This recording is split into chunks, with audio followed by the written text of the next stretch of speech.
Hier, je vous ai montré ce que je mangeais pendant une journée d'entraînement classique. C'était juste un vlog, sans prétention, il n'y avait pas un but de vous donner des conseils dans cette vidéo. Pourtant, j'ai eu plein de questions liées à cette vidéo, j'ai donc décidé de faire la partie 2. Aujourd'hui, je réponds donc à vos questions et je vous explique le pourquoi de ce que j'ai fait dans cette vidéo.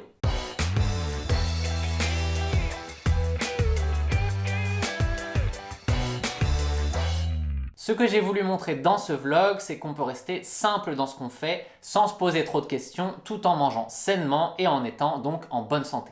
Je dis en bonne santé, mais j'aurais aussi pu dire manger sainement pour améliorer ses performances, car c'est la même base. Et la vérité, c'est que vous connaissez déjà la majorité des conseils qui vous permettront d'être en meilleure santé et d'améliorer vos performances. Il suffit juste de les appliquer et vous aurez 80% du résultat minimum. Après, on peut évidemment optimiser son alimentation pour aller chercher les 20% supplémentaires. Je le fais par exemple avec mes entraînements à glycogène bas. Mais ce que je voulais faire dans cette vidéo, c'est insister sur le fait que des actions simples vont avoir de gros effets. Il n'y a aucune barrière à bien manger, tout le monde peut le faire, il faut juste le vouloir.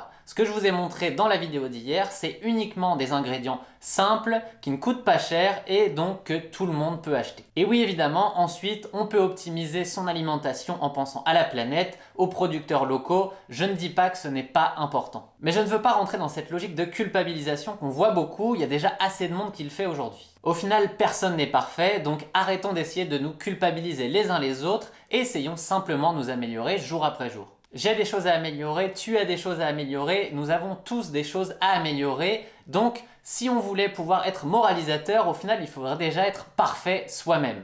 Et c'est rarement le cas. D'ailleurs, même si c'était le cas, je pense pas que ça permettrait d'être moralisateur avec les autres. C'est pas une bonne méthode pour essayer de faire changer les gens. Et si vous êtes parfait, tant mieux pour vous, c'est clairement pas mon cas. J'essaie juste de m'améliorer chaque jour et je pense que c'est déjà pas mal. Si je reviens au cœur de mon sujet, ce que vous n'avez pas vu chez moi, c'est des sodas, des biscuits, des plats préparés et tout ce qui est transformé industriellement en général. J'essaye d'éviter ça au maximum. Je ne dis évidemment pas que je n'en mange jamais. On s'est par exemple offert une super boîte de cookies maison la semaine dernière. C'était super bon. Et je ne me prive pas non plus d'un bon burger frites une fois de temps en temps quand on sort entre amis. Enfin, sortez.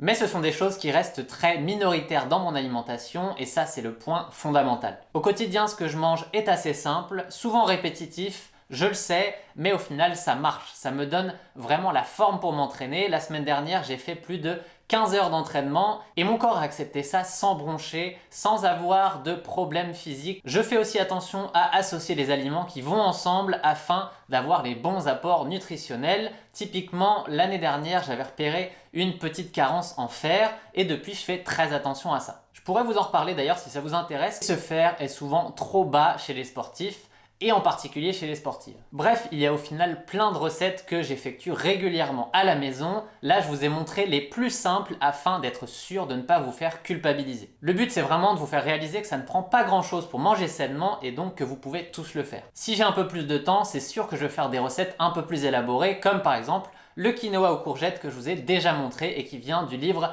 Run Fast Eat Slow, que je vous remets dans la description. Je prends souvent des recettes dans ce livre-là, c'est vraiment sympa, mais quand j'ai pas le temps, comme la majeure partie du temps, et je sais que vous êtes aussi beaucoup dans ce cas-là, et bien dans ce cas, je fais des recettes plus simples parce que tout simplement, on peut pas tout faire dans une journée de 24 heures. Et il faut aussi avoir tous les ingrédients dans son placard et dans son frigo, et ça, en période de confinement, c'est compliqué parce qu'on fait les courses une fois de temps en temps pour éviter de se retrouver exposé dans les supermarchés et donc à un moment, il faut faire avec ce qu'on a dans les placards et dans le frigo. Les choses que j'ajouterai maintenant pour ceux qui veulent aller plus loin, eh bien, elles se résument en quelques points seulement. Le premier, c'est de limiter au maximum les sucres simples, sauf avant, pendant et après un entraînement où là, le corps va les utiliser immédiatement si vous en consommez de manière raisonnée évidemment. Le deuxième, c'est de limiter les produits transformés au maximum. On sait que les industriels mettent plein de cochonneries là-dedans, donc évitez ça si vous pouvez, essayez de faire la cuisine à la maison, même si c'est sur des trucs très simples. Ensuite, il faut essayer de privilégier les céréales